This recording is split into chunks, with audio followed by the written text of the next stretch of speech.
بسم اللہ الرحمن الرحیم۔ میں ہوں ملک محمد علی، پروگرام بات سے بات ملک محمد علی کے ساتھ۔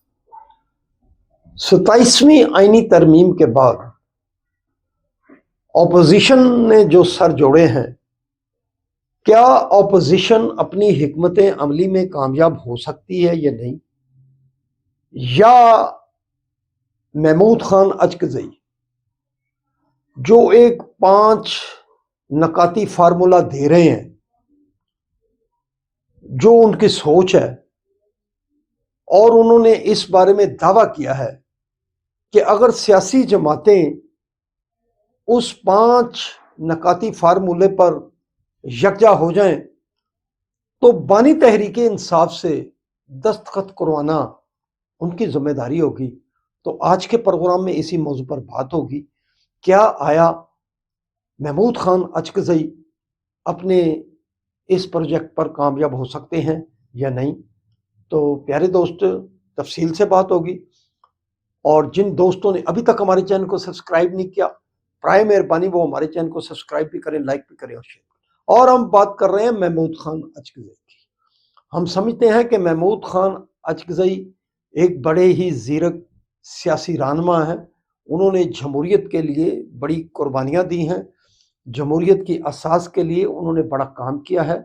وہ میاں نواز شریف کے ساتھ بھی بڑا بھرپور کام کرتے رہے، وہ آصف علی زرداری کے ساتھ بھی کام کرتے رہے، حتیٰ کہ بانی تحریک انصاف جن کی جماعت کے ساتھ آج وہ کھڑے ہیں، اور جس جماعت نے اب انہیں اپوزیشن لیڈر بھی نامزد کر دیا ہے، بانی تحریک انصاف جلسوں میں محمود خان اچکزئی کی نقلیں اتارا کرتے تھے، لیکن یہ جمہوریت کے لیے ان کی ایک احساس ہے کہ وہ اس جماعت کے ساتھ کھڑے ہو گئے جہاں ان کا مذاق اڑایا جاتا تھا۔ بہرحال ہم سمجھتے ہیں کہ پاکستان کے اندر جمہوری رواداریوں کو برقرار رکھنے کے لیے سیاسی جماعتوں کو بھی اکٹھا ہونا ہوگا، سیاسی جماعتوں کو ایک پلیٹ فارم پر آنا ہوگا، اور سیاسی جماعتوں کو یہ بات بھی اپنے ذہن میں مد نظر رکھنی ہوگی کہ پاکستان ہے تو یہ سیاسی جماعتیں ہیں۔ اگر پاکستان کی وحدت کو کوئی نقصان پہنچانے کا سوچتا ہے تو پھر وہ پاکستان کا مخلص کیسے ہو سکے گا، کہ اگر پاکستان کے وجود سے ہی یہ سیاسی جماعتیں موجود ہیں، پاکستان کے حوالے سے، پاکستان کی دفاع کے حوالے سے، پاکستانیت کے حوالے سے، ان تمام سیاسی جماعتوں کو ایک ہی رویہ، ایک ہی نقطہ اپنانا ہوگا کہ پاکستان ہے تو یہ سیاسی جماعتیں ہیں۔ پاکستان کو اگر کوئی نقصان پہنچتا ہے تو پھر ان سیاسی جماعتوں کے وجود بھی کیسے برقرار رہ سکیں گے۔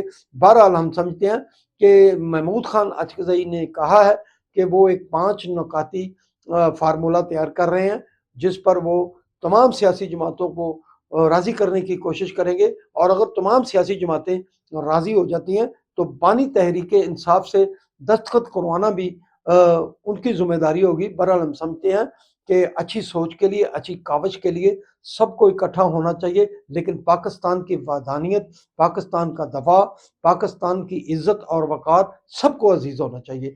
سلام پاکستان، سلام اوورسیز، اللہ حافظ۔